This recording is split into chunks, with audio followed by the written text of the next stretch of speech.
Welcome to Heartland Darkland. I'm Shannon. And I'm Cassie. Hey, Dark Hearts. Dark Hearts. Yeah, it's actually one of those wearable blankets. Shannon was just commenting that she liked my little onesie. It's got unicorns on donuts. I enjoy that thoroughly. You look very bundled up, which is appropriate because it's the frickin' frozen tundra in Nebraska it's freezing right now. and I'm in my basement and it's freezing. So I also have a blanket on my lap and slippers on. I have on warm socks. Actually, no, I don't. Did you get me these socks? I think I might have. Did you get me Harry Potter socks at one time? I don't know, maybe. But I'm wearing them. I don't know. I just feel like it's like a very you gift. You know? Mean, it very well probably could have been. Probably when I got you the Slytherin mug. Yeah. See, you know my. I bet it all went with it. Mm-hmm. Yeah. Guys, in case you wanted to know, that's what we're wearing right now. Yeah. That sounds creepy. What are you wearing? And anyone watching YouTube, I have to show you because my dog's really cute. And can you see her friends? If you can, yes, my dog. I see her. She's right next to me, and she's darling. And so, anyway, okay. For those of you that can't see, just take my word. She is very cute. I know. Yes. I need to. My husband and I were talking about how I need to get like a little dog bed for like right by me because the dogs like to like lay by me. Right now they're upstairs, but I didn't trust them to be down here with me while I'm recording. Fair. So yeah, but no, I know. I'm like, I just need.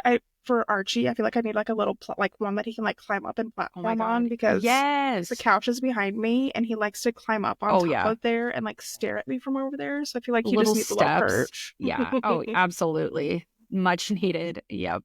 Oh, yes. Yeah. Fantastic. So, I hope everyone's staying warm. I hope that you're not in the Midwest if you are listening to this. I don't know. It feels like it's not safe anywhere. You know what I mean? Like what? Tennessee had a blizzard. Oh, that's so true. You know? I know. And when Florida got snow on the beach and all the things, like weird times. Yeah. Just stay warm wherever you're at, friends. Oops, sorry. Just woke my dog up. But that's that. I don't know if we have any other. Hopefully, if you enjoy Valentine's Day, hopefully you had a good one. Yeah. You know, I don't even know at this point. I'm just worried about how this week is going to play out. Yeah. I know it's going to be so disgustingly cold that school's going to be cold. Just discussing. I can't talk, but I mean, it is disgusting how cold it is disgusting as well. We were disgustingly talking about the cold weather. Yeah, kids are out of school already for President's Day, Teacher Day, all the things, and then now they might be out because of it being effing cold. So we don't know if that's going to happen, and if that does happen, please pray for us because we need all the help we can get to survive with. I mean, I love my child. We love our kids. It's so hard when it's like that cold out. They want to stay, they want to go out and play in the snow. Because when they had that snow day on Wednesday, my kids wanted to go out and play in the snow. And I'm like, it's just too cold to even do that, really. It is. My daughter went sledding with a friend against my advice. Told her not to do that. And she did it anyway. And middle school girls also think, I'm just gonna wear this like thin little like coat, and she's like, oh my gosh, Mom, it was so cold, I couldn't like even breathe, it took my breath away. And I was like, sure did. Bet it did. We're only in our mid to late 30s. What do we know? Yeah, we know nothing. No. So a different mom probably could tell her and she'd listen, but yeah. So it's freaking cold, and you can only be inside so long before you just kind of want to lose your mind. So that's where at least we're as at. A child. I mean, for me, I've got so many books and shows to watch and read that I'm like, whatever. Yeah, kids just attention spans don't last that long. So, and especially now, it's like they don't usually get the traditional, snow days. So remote learning and stuff is just stupid, but that's a whole nother thing. So yeah, that's that. But if you're ready, I mean, I'm ready. I don't know if there's anything else. I need to just start making notes because I feel like I'm always like, oh, I should talk about this. I know. And like beforehand, and then it comes time for it, and I'm like, I don't remember. Nothing. So I know. I'll think of things Yeah. later tonight, and then I'll be like, oh, we'll talk about it next time, and then we'll still forget. So that's a good idea, Cassie. Oh, yeah, jot it down. I'll jot it down. I did go see the new Captain America movie. It was fine. Oh, yeah. It was fine. That's it. Well, I mean, I haven't heard anything like really either way. It wasn't bad. I like the new Captain America. I just feel like there was no like build up, like the climactic part they had already kind of given away. So you're like, oh, with Red Hulk, that it was just kind of like, that was it. Okay. Oh, bummer. That sucks. Yeah. So it was fine. It was entertaining. I'm not mad that I went and saw it. I saw 3D. There were some fun moments. Oh, that's fun. Yeah.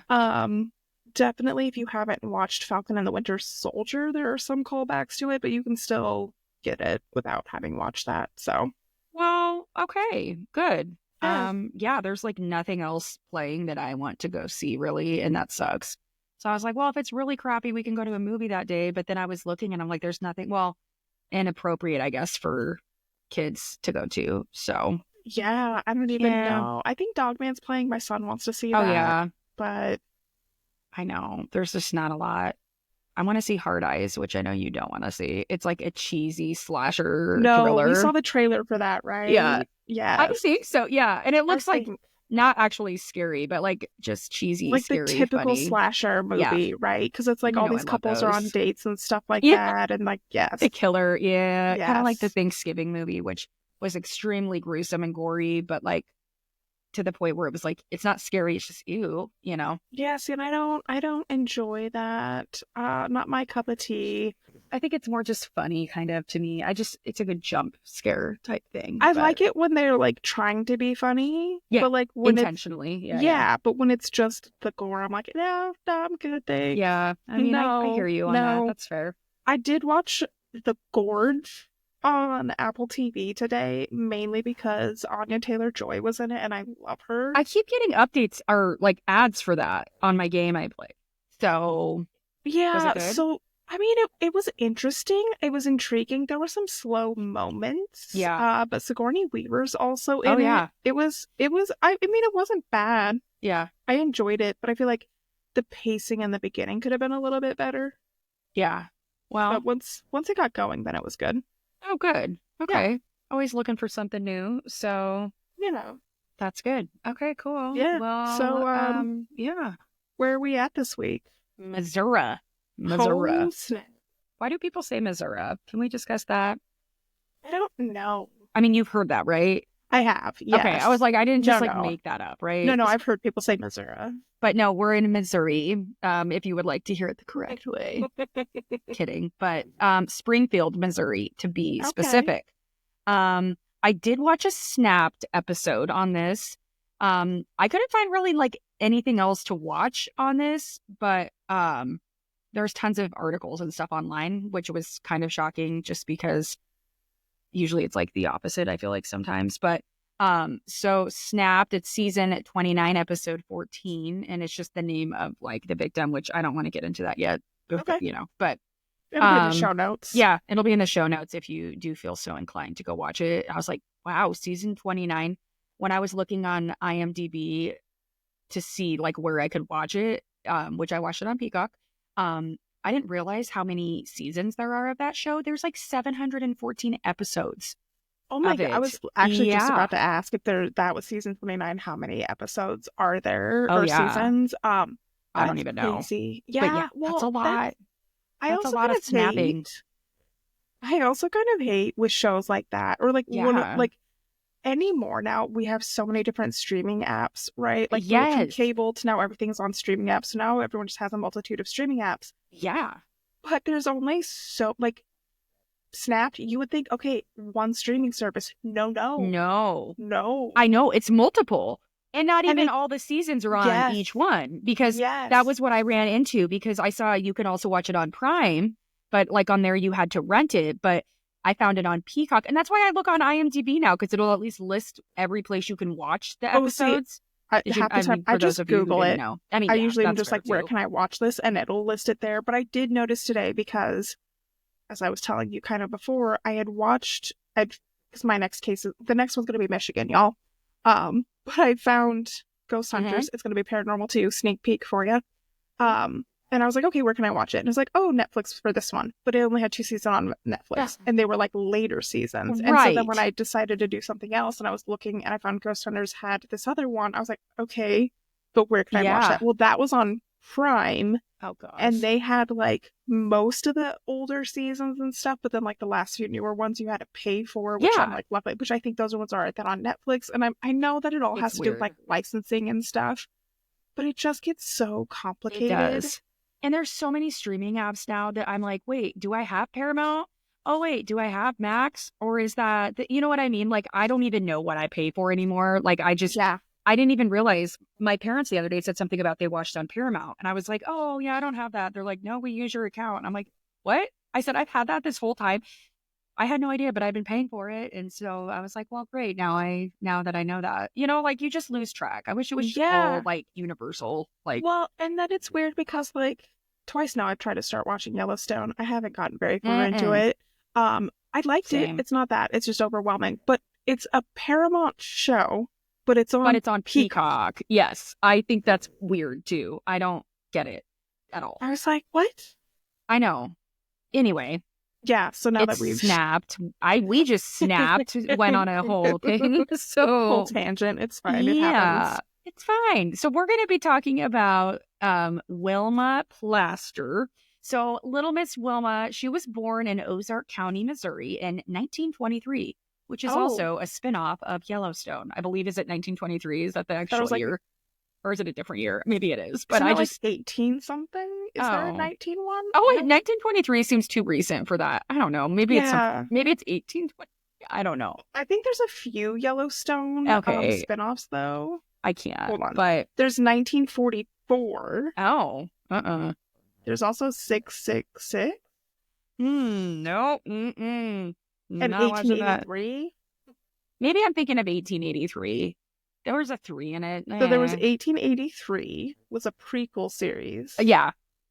Is that the one? There's a bunch. It had the dude who looked like Wick when he was a puppy. Yes. Yeah. That's right. Because I just love saw that you know who I'm talking about. I know exactly who you're talking about. Because I saw the trailer like a couple days ago, and that's when I saw that. And I was like, there's another one of these shows? Sam Elliott. There we go. Thank you. Yes. Oh, Tim because you have the picture next to him and Wick when he was a baby. Yes. Oh, Tim McGraw and Faith Hill are in that one as well. Yes, that is right. But there is also 1923. You were correct. Gosh. See? I knew it. I knew my pop culture. It came out in 2023. Oh, look at that. And then there's Lawmen. How many spinoffs does the show have? I didn't realize. I only knew of like the one originally. So that's wild. In 1944, it has a bunch. Okay, sorry. That's a whole other thing. Okay. Yeah. No, we're like, we need our Adderall, clearly. We're recording at night. And I don't know if that's like a different like mindset for us. If we're really just lost all focus. I don't know. So. At least for me, especially it's been the weekend. Yeah. It's a Sunday night. It's late. Like so much has already happened through the weekend. And I was forced to get up early this morning. Yeah. I like to sleep in. I know. It's just been a throw off of everything. A whirlwind of emotions. So usually my dogs are barking their asses off. They're sleeping. So like everything's weird right now. Where are we? But yeah. So Wilma, Little Miss Wilma here. She was born in 1923. So she was only 15 years old when she met her future husband. His name is Leighton. I'm not sure where they even met. I saw somewhere it said something about like a church group or something, which is pretty for the times back then for sure. He, I believe, was in the military at a certain point, but he did later become a pastor, and the church and their family was like the center of their world. They had 4 kids together, several grandkids, you know, all the things in a small Midwest town. So they adored their kids and grandkids. And then in 1984, Wilma's husband was diagnosed with Lou Gehrig's disease, and he basically died for like from the time he was diagnosed till the day he died. It was exactly 5 months later. Oh, wow. So very sad. I'm assuming, I mean, for people who don't know, that's like, you know, ASL, it affects the nerve cells in your brain and spinal cord. So for those of you who don't know, it's a pretty brutal one from what I hear. So yeah, which I don't like that. It's heartbreaking, and I'm not saying, but maybe it was a blessing in disguise that he went so quickly, because I know it can get really bad. Oh, like, yeah. The longer. And 5 months might have even been a long time for something like that, too. Oh, you know for what sure, I mean? depending on how progressive it was. Right. And I'm not even sure how old he was, but clearly not that old. I mean, but they did have grandkids and stuff, but they obviously got married really young as well because they met at such a young age. For the times, standard. too, Yeah. because she was born in 1923. Right. You said it was 1984 that he was diagnosed. Yeah. So she was at least 61. So you got to figure he's probably, because he was probably older than her. Did you just do that on your calculator? Yes, I did. I saw it, and I was like, okay, because at first I was like, wow, you knew that really quick, and then I thought, no, I did not. I give you credit, Cassie, but I appreciate that, but I definitely don't. So you got to figure he was probably like mid-60s. Yeah, so, which is, I get that makes sense with grandkids and stuff, but so sad, and like they had a really good marriage, and so I mean, naturally, she's so sad. They said she took his death just really, really hard, and she was really grieving. And I think too, a lot of it, like with that time, the husbands, the men did a lot of the things for the women. So it's like, I think she was just probably, a homemaker and really was like, didn't know how to like get gas or like, the simple things that you just don't realize. So she probably was just really lost. And again, with being born in 1923, she met him at 15. I mean, at this point, she's been with him longer than not. Oh, yeah, for sure. And so, I mean, thankfully, she had some really good friends and, because they were so involved in the church and being a pastor and all that, she had a lot of good friends there that kind of helped her get through that process. And she actually met one of her really close friends whose name was Janice Cook, at church, I think, as well. And she was also a fellow widow. So they kind of had that in common, which was kind of nice to have something to bond over together and have like a friend who kind of understands. Yeah, totally. So that's kind of what she did to stay busy. She did a lot of like line dancing, which I think is cute, at different little bars. I mean, little small places. I'm sure, like that feels like such a like Midwest small town. I know. I was like, that's adorable. And like in her 60s, I could just see her and her little friend there, but that's like good. I'm like, whatever helps you kind of get out of your funk and get out there. There was a little talk of her sort of casually dating a guy named Carl. I couldn't find a ton of information on that. Where I got the most information on that was from the Snapped episode. And I'm only mentioning that just because later there might be a little bit to do with that. I don't think it really plays a big part in it, but nothing too serious. However, they did mention how at one point in their like relationship, which I don't know how long this was going on, her kids were kind of like, we don't know if they were like, they weren't that serious, but at the same time, she really liked him. And I think it was like nice for her to kind of be able to move on a little bit. Yeah. And she had met him like out, I think, line dancing and all that. But she did find out later that he actually had a wife. Yeah. And the wife did not know about her. She didn't know about the wife. And so like she ended things with him, and her daughter said how she just cried the whole way home after and she just felt really deceived and betrayed by him. So that made me sad just because I thought, Wilma. She's already struggling, and then that all happens. Yeah. So, on October 3rd of 1989, Wilma's children tried to get a hold of her, couldn't get a hold of her, which was odd because she was a pretty, she was busy and stuff, but she was home a lot. So that's never a good sign. Yeah, they became concerned. I don't know what happened in the time from them not being able to get a hold of her till 3 days later. So 3 days later, this woman was out driving home from work, kind of on some rural roads back in Springfield. And she saw this like a big black trash bag on the side of the road. And which I'm like, I see trash bags like all the time and I don't pull over, but also maybe like in a small town and you're like way back in the country. I don't know. I don't know if it was near her house and she thought there was trash in the property. Not sure the reasons because it's kind of weird. But she pulls over and she starts kind of looking through this bag because it was like right on the edge and she thought it just looked out of place is what was said. But in the bag, there was a pair of garden shears, a knife, and paper towels. They were all covered in blood. So she, of course, I don't know how she got a hold of someone or reached someone, because obviously there's no cell phones at this point. But they come out, and as they're there, like on their way there, they said that she happened to look over and discovered there were several other bags that were like way further back, kind of in like the brush area. And in these bags, there were some different things. One contained a torso, and another one had a head. And that's why, once again, like, just don't look in the bag. I mean, no, I mean, I think once you find, well, first of all, when you mentioned garden shears, I was like, the body's been dismembered. I think if I find a bag full of these things, first of all, again, I see trash bags all the time on the side of the road, and I'm not gonna lie, there. Like, my first thought is always, I wonder if there's a body in there. Oh, because that's where our minds go, and that's also why I wouldn't pull over. So, but like, okay, let's say I stop and I find a bag full of these bloody items. Yeah. And I find more bags. I'm not gonna then press my luck to see what else is in there. And I feel like you probably could smell, I don't know, maybe not, but like, I feel like you would. I've never had to, thankfully, smell human remains, but I feel like that's probably something you could smell if you were out there. I don't know. I guess it just depends. But either way, like, the smell of blood is very... Yeah.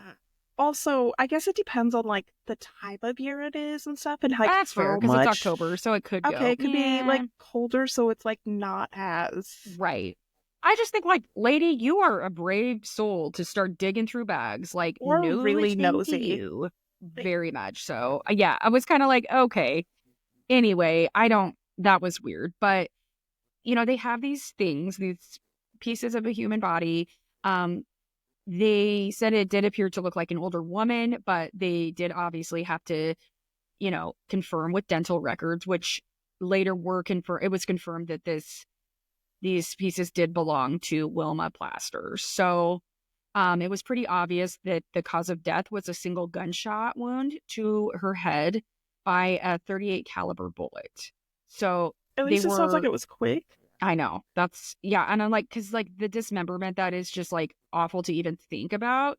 It's horrific and gruesome in all the ways you don't want to think about, but you're like, okay, thankfully she was dead. Like, were she, you know what I mean? Like, you just think about, like, was she tortured? Like, that kind of thing. But it's like, obviously it would have been quick. I mean, I mean, any, obviously murder is always sad and never a good thing, but like, of the ways to go. Like, hopefully it just happened so fast that it was like, she wasn't even like aware of it. Right. So yeah, they were able to determine she was, the time of death or whatever would have been on October 3rd, which would have been the 3 days prior from when her kids were trying to get a hold of her. So they search Wilma's home. They're able to see that knife and the garden shears that they found with her body had actually come from her home. So her car was also missing, and her garage had appeared to have been cleaned like very recently. Smelled clean, looked clean. So she was killed in there and dismembered in there. Yeah. So, yeah, you can tell us nerds that know all the, the CSI unit coming in. Right. But, you know, so speaking of CSI, the team, they come in and they spray the whole area with luminol. They do determine that there was a lot of blood there. So they are able to confirm that was most likely, I guess, where she was decapitated and dismembered, in that garage of her own home. So neighbors of Wilma said that night on October 3rd, they thought that they had heard a loud noise, possibly a gunshot, around 10:30 that night.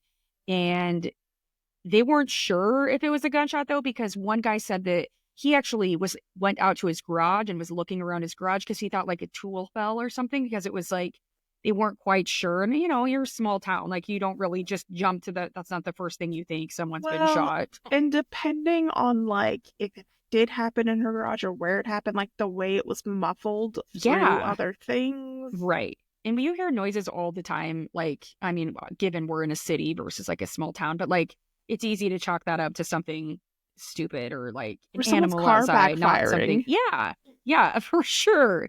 So, they weren't really sure, and I don't think and in the 80s, like, I wouldn't probably call in just any random weird noise that I heard. So, like, I get it. Not if that was the only weird thing. Yeah. Well, that was it. And then other than that, a different neighbor, I think, said that they had seen an unknown silver car that had pulled into Wilma's garage, which she has 4 kids, and, like, it could be a lot of different things. So yeah, I wouldn't necessarily think anything weird about that. But yeah, so detectives, they speak to this Janice Cook, which is her friend, the widow, who'd she become really close with, kind of her bestie. And she didn't really know anything. She had just started dating a guy, I don't know how long back, but like she was spending more time with him. So she was kind of drifting apart a little bit away from Wilma. So she wasn't as familiar with all the things going on in her life. Just because, when you're in a new relationship, we all know how that goes. Everyone has that friend, but whatever. But she said that she did know that she had met a new friend while they had been out line dancing, and her friend's name was Shirley Jo Phillips. So she thought maybe talk to her. She might know because they go out together. So Wilma's son, Dr. Mark Plaster, yes, I don't know what kind of doctor, but a doctor. He said his mom was really excited about having this new friend, Shirley, because like I had said, because Janice had started dating someone and was kind of moving on, and Wilma had kind of expressed that she was lonely and sad about that. So her kids were happy that Shirley had stepped in and kind of filled that gap that was missing. So it was also interesting because they had really only been friends for like less than a month by this point. But they had just hit it off right away and became good friends. And at that point in your life, it's like, well, it's just nice to have someone to do something with if you're lonely. So Janice also said or told the police that Shirley drove a silver Cadillac. So that kind of is a little odd. They take a note of that. And then on October 10th, Shirley's friend, Nora Martin, actually contacted the police. So she said that Shirley had visited her the day before, and when she got to her house, she insisted that they should go wash their cars together. And yeah, weird, right? So she's like, oh, okay, so they go to this car cleaning place. She said that she took her car through the car wash 2 different times, and she vacuumed the inside of it over 3 times throughout the whole thing. She also cut out the passenger seatbelt and said that it kept getting like stuck and it was just causing a lot of issues. So she just cut it out, which isn't easy to do either. I'm pretty sure they make those pretty indestructible. And and in the 80s, it was probably not as bad. Right. And I guess I'm like, I don't know what the seatbelt laws were in the 80s. Yeah, but you can't just cut this. I'm sure there were none because I can remember even car seats weren't a thing, but still, you can't just cut it out. Like, if that was a big issue and you really wanted it fixed, wouldn't you go to a mechanic, be like, hey, can you replace my seatbelt? That's freaking weird. I'd be like, is everything okay? This is a bizarre thing. Like, Cassie, hey, you want to hang out tomorrow? You want to go wash our cars? Like, right. That's weird, whole, right?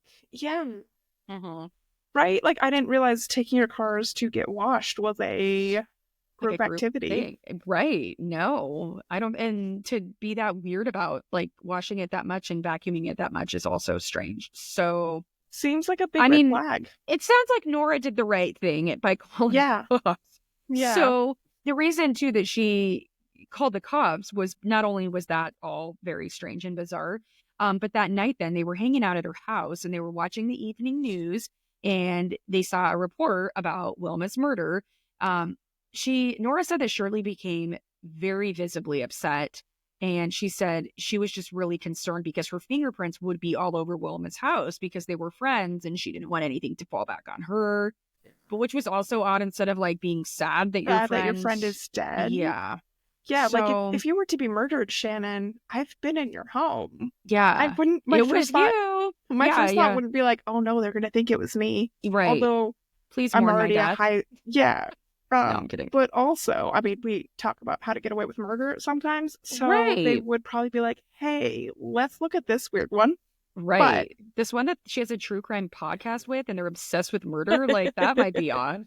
kidding. They try to be like, we're not trying to tell you how to get away with murder, but and then proceed to talk about how they would get away with said murder. Yeah. No big deal. But if you're innocent, how is your first thought not, oh, how was your first thought, oh, my fingerprints are at their place, I'm going to be a suspect? Right. And not only that, but like, I guess I don't know how much info they gave on the news, but like to know that your friend like died this horrific death. I mean, like was dismembered. Like, I'm sorry. I would be really disturbed about that. Yeah. Also, did they say she was murdered in her home, or are you just volunteering that? Hard to say. Hard to say. So, very true. So, you know, after that, Shirley's already kind of painting the red flags for herself there. She leaves, and then I don't know when or how, but Nora ends up finding several bags that were hidden under her porch. So in these bags, they contained cleaning materials, bank documents, and checks that belong to Wilma. Okay. So there's that. And then there's also a bag that has a .38 caliber revolver that actually was later matched to the gunshot wound in Wilma's head. So Shirley stashed this under Nora's porch? What a shitty friend. Like, not only did you probably kill your other friend, but now you're planting evidence. Yeah, like, and not that good. If Nora found, I mean, I should also add, at the time of her death, Wilma was 66. I guess you could probably, I think you said that, or the math. We talked about the math earlier. Anyway, and Shirley was only 55, but still, I'm like, that's like, I don't know. I'm guessing Nora was somewhere in that too. And like, for her to be able to find that stuff that fast, like it clearly wasn't hidden that well. No. And also I would assume then like Nora must go under her porch a lot. Right. That's what I'm saying. Like, how the hell do you just find that? Or it was like, I'm picturing one of those like raised porches, you know, that have like the lattice work kind of around one part of it. And then, like, she just like shoved it in there, and like part of it was like sticking out. Yeah, and maybe like an animal pulled it out or something, or like if the wind was blowing, like the bag was making a sound. Sometimes, like, you know, they keep like when those raised porches and that they do have them enclosed. Sometimes they have like they store stuff under it, almost like a weird shed-like thing, a porch shed. I just read a really creepy book about someone being in a basement, like trapped, and had to climb through a window and go through one of those things. So, like, when you're saying all this, I'm like triggered because. You know, but like, that's but it made me think of when we went to when I went to Melbourne Manor last year, and oh my god, that was like a year ago now. But wow, right, time flies when you're talking about murder, I guess. But they had something like that where you could kind of go under it. And I was like, but creepy as hell. Never ever. I think people could hide under there. Nah. And that book I read, the person, like one of the people, like. They would go under there and they had made like a little way to get into this person's basement and like stalk them through there. And I'm like, what book was this? I need to see all. I can't think of what it's called. I'll have to look on my thing. But it was, I mean, it was okay. It wasn't even that great, but like it was creepy enough that I was like, nope. But yes, so that's exactly how I pictured it as well, Cassie. Yes, but so I mean, it had to have been something like that situation, right? Yeah, for her to find it. So I'm like, okay, thank you, Nora, for calling the police. You did all the right things. But yeah, so this gun that was found, that was actually registered to Shirley's son. I think his name was Glenn, but he went by Buddy. So they, of course, question him. He had kind of an interesting background. He had gotten in trouble for like, I don't know, minor things. I mean, like stealing, little things like that. Not little, but, you know, not murder. Yeah. And so they said that his cousin, they talked to him on a couple different things that I saw. And he said, like, yeah, Buddy had, you know, kind of a record with the police, but nothing to the extreme of like murder. Like that's kind of out of his realm even, you know. Well, it clearly couldn't have been anything super major if he was still able to buy a gun. Again, in the 80s, I guess gun laws were probably a little different too, but... If it's, but being registered to him too, it's like he obviously went through the right, you know... facets of that, but... So, awesome Mom of the Year award to use your son's gun in a murder. And she just gets worse. She's just not a good person. So, you know, he had a tight alibi, though. I mean, there was no way he could have done it anyway, so he was kind of cleared on that.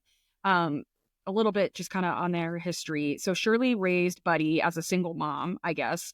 It was just those two. And they said that she had a really rough kind of relationship with her own mother and was really distant with her own family.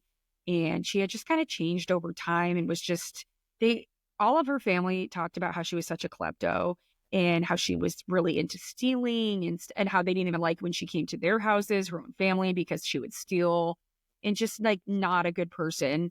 So her own family. What trauma she had though, because a lot of times that like there's something that symptom spawned that. Sign of something. Yeah, I know. And there wasn't really a whole lot on her background, which is okay considering she's not the victim, but like I'm sure at some point in her life she was the victim of something to make her that way. And you know, she was really pretty. They talk about how she was charming and she was easy. Like people would kind of just do whatever she wanted them to do and stuff. And so she probably just kind of played into that too. And so yeah, that was kind of a little bit of her background. So when police are searching, they actually find a canceled check of Wilma's. This check was made out to Shirley for $4,050. And they also checked, Wilma's bank account, and it had been drained. There was nothing in her bank account. And her kids were like, there's no way. Like, she's very frugal. Like, and so before they could even bring Shirley in, she shows up at the police station. She said that she heard that they wanted to talk to her, and she, was clearly just upset about her friend's death. And so she came in voluntarily, and they asked her for a handwriting sample because they had that check, and she voluntarily gave it. And I mean, okay. So while she's there, they're, of course, asking her about things, and she denied having anything to do with Wilma's murder. And she said that the reason that Wilma had written her that check was she was paying for furniture from her. She was buying furniture from Shirley, which another thing, her kids were like, she would never spend that much on furniture and like just to this random friend. Like, what? And it was an odd amount. I was gonna say like $4,050 is weird. Very weird. Also, like nowadays, sure, a couch can cost you $4,000. Yeah, but like in the 80s, that's a whole living room. Well, right, totally. And like, if she was just buying it from her, like it was used stuff she was getting rid of, like, why would it even be that much? Yeah. And I'm sorry, but I doubt, a widow in the 80s is probably just made of money. Like, no. Like a pastor's wife, like, I don't think they make a lot of money. So probably not then, and so that was weird. So, they asked her, when's the last time that you saw Wilma? And she said that she saw Wilma when they had met at a hotel bar at a Ramada Inn in Springfield, which is actually where her car was later found, Wilma's car. So you mentioned that. Yeah. So Shirley said that she saw her, she was leaving, but Wilma was still there with a man having a drink. So clearly she made a story that was very convenient to where the car was, which they later determined that's just where the car was dropped off. So like, we'll make a story to go with it, as you can probably guess. So once they get her handwriting sample, this is kind of when things start kind of falling into place. So the calligrapher was able to determine that this check that was written was not actually made out by Wilma. And it was confirmed that this was Shirley's handwriting, all of it. So she was forging checks, all of them, especially because they found ones, at her friend's house under the porch and checkbook itself.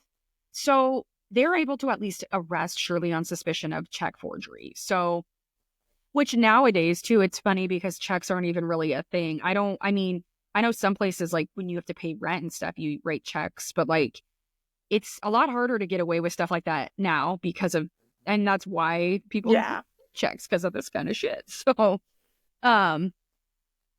so they take her in for that. Then they search her car, and in the process of that, they find lots of blood traces in her car and in the trunk.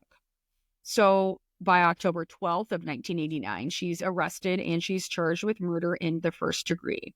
So things get a little bit dicier. about 3 weeks later, the Oklahoma Bureau of Investigation contacts the detectives in Springfield, Missouri, in regards to the disappearance of Shirley's mother, whose name was Layla, I believe, Kyle. So she had gone missing the spring prior. So it'd been about 6 months-ish. And the reason they were reaching out, too, was because they had actually found, this is kind of a gross way to word it, but this is how they said it in multiple places, 9 pounds of human flesh had been recovered. Like, what? Why don't they just say body parts or pieces? I know, that's really gross, guys. I do apologize, but because I was really grossed out by that, too, when I said, I'm like, why do we have to say it that way? But I'm going to say it that way, too. So, it actually was a collection of things, just 4 fingers, part of a lip, nose, an ear, and other body parts. So, yeah. So then, ew. I'm not quite sure why it took this long, but after Shirley had been arrested, her sister, Wanda, reported the mother missing. So I don't know what happened in between those things, but the reason they had reached out then was because after she was reported missing, then, they are able to confirm that these body parts actually belong to Shirley's mom, Layla Kyle. So they're piecing things together. It's a little ironic that both of them found in similar. Yeah. So but I am curious as to why it took like 6 months. I know. And that's what was Layla's confusing. Other child to report her missing. Yeah, I agree. And that's kind of what I thought too. And I was like, why would you just report her missing after you realized that your sister's arrested for this? Unless like they thought the mom just took off and then she sees this as, her Shirley's arrested and she's like, well, shit, maybe she had something to do with mom leaving, or I don't know. And if Shirley's the one who was like, yeah, so mom told me she took off, and if Shirley like doesn't That's typically, true. but like it's also not out of the norm for mom to go off the grid. Because it was like a weird, it sounds like the family wasn't the tightest, you know what I mean? Like they didn't have a great relationship. I don't know if Wanda even lived near where the mom was. She just never got a hold of her, or if they were in the same town. I don't know. And then like maybe another piece I think that could be helpful was when were these remains found? Because have they just been sitting them there like because they don't know who they belong to? It's a Jane Doe. And then because of that missing, they knew to test. I don't know. So many things that are strange about that, but it's clearly relevant to Shirley. Right. So she never actually gets charged for her mother's murder. Right. That's why I'm like, this is bizarre. But, they made the point of saying she's already behind bars because of Wilma's murder. And I guess I never went back and talked about Carl, the guy she dated. I guess I should have just shared that they did look into him too. And he had a tight alibi other than him just being a cheater. Cheater. He had nothing to do with it. But, there was all these different things. They were like, well, that's strange. So it just sounds sad because she had her heart broken and then she got, she lost her husband, then got the heart broken, then had this happen. So like, yeah. So just pretty, just a sad story. So I really hate in situations like that where they're like, well, she's already behind bars for this, so we're not going to bother charging for that. Like, you're not getting justice for that person. That's shitty. No, because it's even for like last week's case with, Tanya, Suzanne, and it's like, exactly, she never got any, like, it's clearly obvious that, we doctors already thought that she had been abused, and then for them to still just mark it as a hit and run is like, I mean, I get it. He's not getting out, and still, for her sake, like, it's good to say, like, show that justice was served in that kind of a sense. So yeah, I mean, she is found guilty of first-degree murder in February of 1992. She was originally sentenced to death, but in 1998, her sentence was reduced because of appeals, and it was changed to life in prison without the possibility of parole. So she is currently incarcerated at, oh gosh, I was going to look up how to say this and I never did. Chillicothe? Have we said this word before? I don't know, probably. It's a weird, I probably am not saying it remotely right, so I'm sorry, but Chillicothe. Okay. Correctional Center, which is a women's prison in Missouri. I did try to look up to see if she was still alive, because she would be like 85-ish. Yeah. And when I looked her up, it still shows that she's incarcerated there, but like their website isn't the most up to date, so it doesn't necessarily say still serving time or passed away. Not quite sure. Don't really actually care. I mean, yeah. But yeah, so safe to say that Shirley was a con artist and a thief, and she just took advantage of people to get what she wanted. In her trial too, the defense tried to throw her son under the bus. They even tried to say that it was him that did it. So that shows you how shitty of a mom too. Obviously, they didn't have a leg to stand on. It was desperate attempt at whatever. But that's what their defense was. And prosecution said that she clearly just preyed on people that she could take advantage of. And once she took everything she could from Wilma, she got rid of her before she could realize that she had taken all of that from her. And they said that the gunshot wound was on the back left side of her skull. So they think it was her getting out of the car when she did that, based on evidence and what was found in the car. So she probably didn't even see it coming or have any clue, just getting out of the car after a night out with her friend or something, along those lines. And so very sad. So, that is the story of sweet little Wilma Plaster, and just very sad. So poor Wilma. That's tough. I know. That was when I was like, oh, when I saw that, I thought that when I was searching things, it said something about dismemberment and decapitation, and I'm like, what? And then it had pictures of her and of Shirley, and I was like, they're both so pretty, and like it's just not what you put together with like dismemberment, And so it's kind of a good reminder that the devil can be wearing sheep's clothing, or wolf, or what is the saying? Not the devil, but the wolf wearing sheep's clothing. The wolf in sheep's clothing. Yeah, totally. So that's pretty, like, though too, like, depending on the relationship with her mom, like dismemberment, stuff like that. I feel like the only time women tend to do that is like when it's personal. Yes. Totally. Yep. While yes, she knew her, like this doesn't feel like the way, like, the mom trauma or something, who knows what happened there. Right. Like, so you could be like, okay, well, like, not that it's okay that she did it either way. Right. But for Wilma, I don't know. It seems excessive. I know. And that's like what they were saying. They're like, based on the fact that she did dismember her, does feel very personal. But then also they're like, for being a smaller woman to transport a body, it's easier to do it that way. And so they're like, well, maybe she ditched the bags when she went to go visit her friend Nora. And that's when she was getting rid of evidence and trying to plant, an alibi, which doesn't make any sense. But no.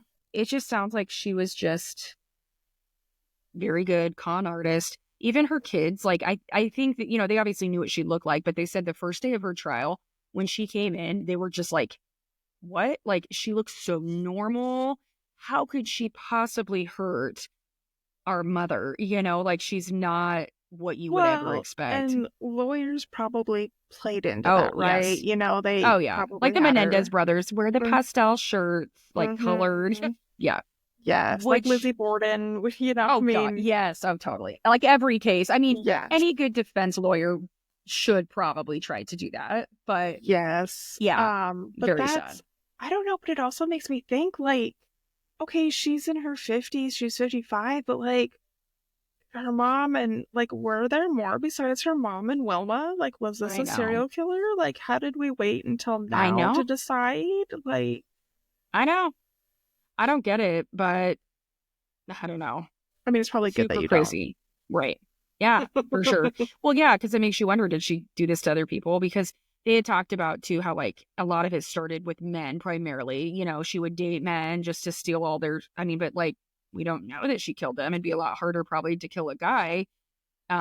being a little woman, not always, but like, you know, like she just took advantage of this situation totally. Like an older, sad woman. It's, I don't know. It just makes me sad. I'm like, poor Wilma just wanted a friend. And yeah, that's just sickening. So that was in Springfield. And sometimes, which being that we live here in the Heartland, we obviously, that's why we cover these cases, because you don't hear about them.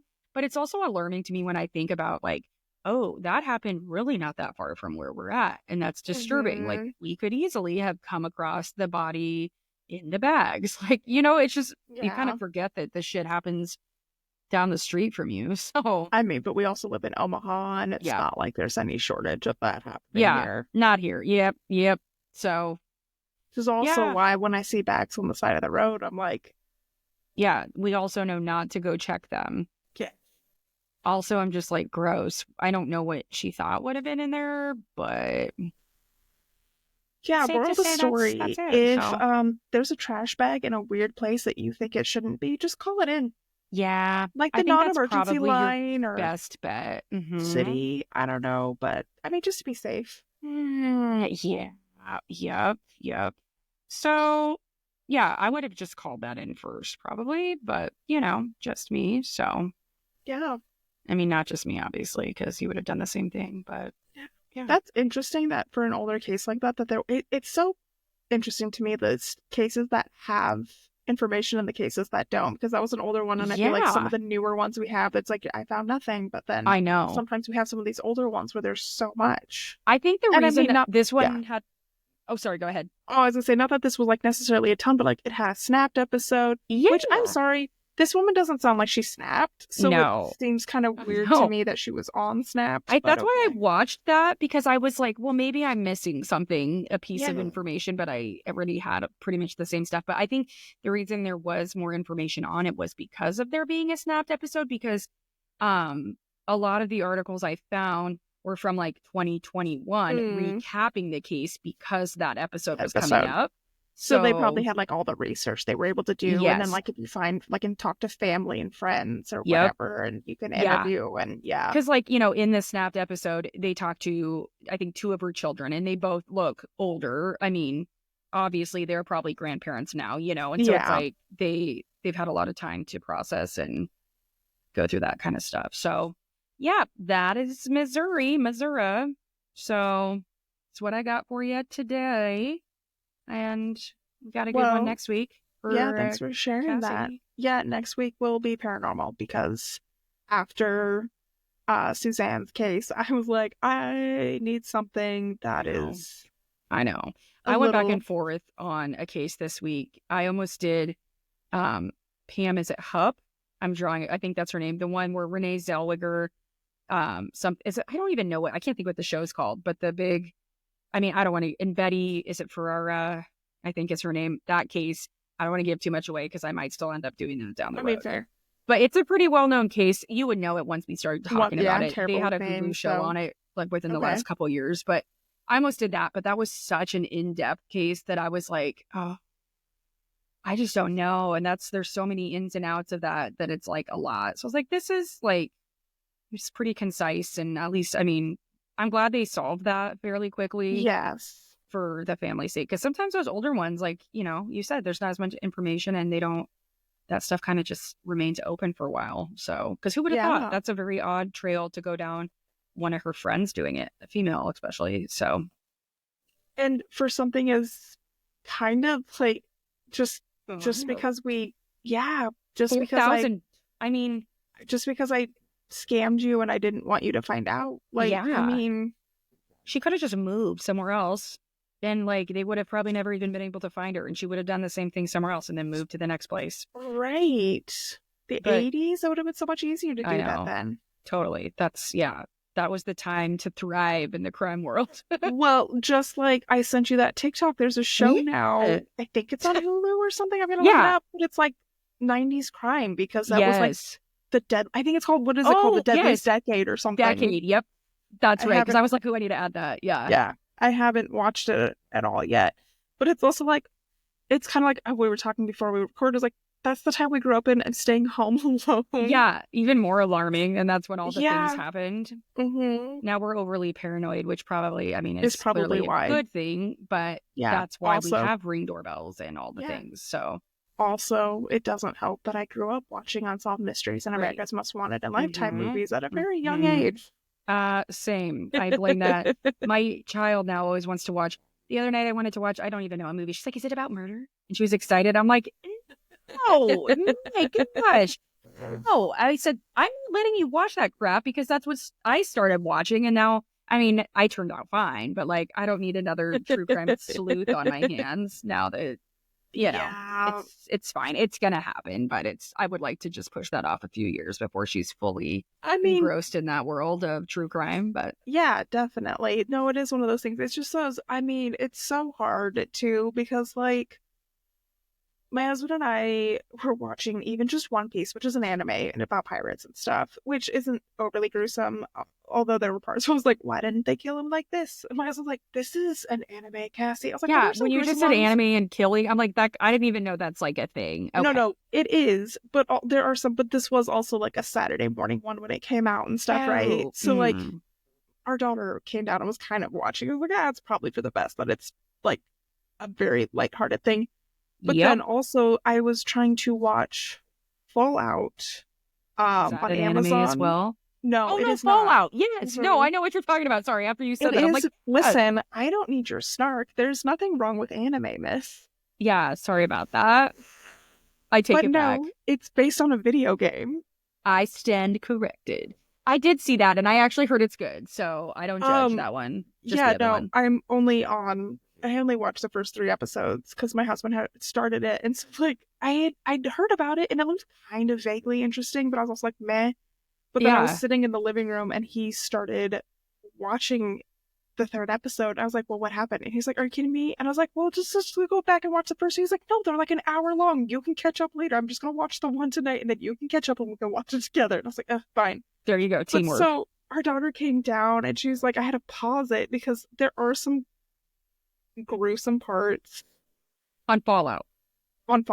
Just because it's a video game thing. Yeah, it's post-apocalyptic. Yeah. That's right. And so I'm like, she's like, what you watching? I was like, an adult show. She's like, I was like, okay, bye. You need to go watch elsewhere then. Yeah, bye. I know. That sounds about right. My kid will always stop. I'll pause the TV. She'll be like, what are you watching? No, and then you have to hope you're pausing it at like the right spot, because there is a character called the Ghoul in this that scary. Like not for a child probably to for see. A child, yes, because he doesn't have a nose. Oh, like Voldemort kind of? No, like it's caved in, like it's gone, and you can see the cavern. Oh, okay. Like a skull. So I was like making sure, I was like, please don't pause just on his face. Like that's the other part, is like when you're trying to pause when kids come in, you're like, please pause in a not inappropriate place. Yeah. Nope. I know. The struggle is real. Yeah. But we did so much rambling tonight, but we did. Loved Sorry, it guys. Because I actually had the time. Yeah. Feel free to skip it. But also, to those of you who want to know who you're listening to each week, you're welcome. You're listening to 2 sarcastic bitches that literally are just... I can't not think of awkward when someone's like, you're welcome. You're welcome. I know what you're talking about. I never even finished the show because eventually it just got annoying to me. I know. Yeah. After so long, it's like you can only take so much. Yeah, I get it. Yes. But well, friends, that's it. So, message us. Thank you to our new friend on YouTube that has, I don't know his actual name. No, but I think maybe he did say it at one point. But he probably did. He did. And I'm drawing a blank right now. Tag name. It's like Ashtray, right? Because I was like, you're fun. Yes. It's Dan or Dean. I'm sorry. I'd have to go with a D. I'm pretty sure it starts with a D. I almost just said Big D, but then I guess that's probably a fine thing to say to a male anyway. But we appreciate it. No, he said he was going to introduce it to his wife and stuff. They're actually in England, which is really cool that he randomly found us. Yes, that's right. Yeah, so and we love cats. Also, I would like to brief anyone who questioned that. We love cats, but they are assholes. I think we can all agree on that. Let's all agree. So, yes. Just to wrap that up, if you don't know what we're talking about, then you haven't been listening. So, listen, I had to be like, listen, I don't even remember what comment we made about it. I know. And then after that, I was like, oh yeah, we were just saying, yeah. I was like, it's fair. Their own little beat, and I love that about them actually. So. Yeah. It's fine, it's been really great to see those comments. He's been binging our episodes. It's really nice, and yeah, that's fun. I love that. So that makes us feel happy. And even if you're the only person that would listen, it's worth it. Like, it's just nice to know somebody listens. So yeah, it's a fun time, and always reach out to us, anybody. Yeah, whether it's commenting on a post or messaging us or emailing us, like we always appreciate it. So 100%. We love it. So send us your stories if you have any of them, and tune in again. Rate, review, share, all of those fun things that we say every week. Yeah. And until next time, stay Heartland kind. A Darkland wary.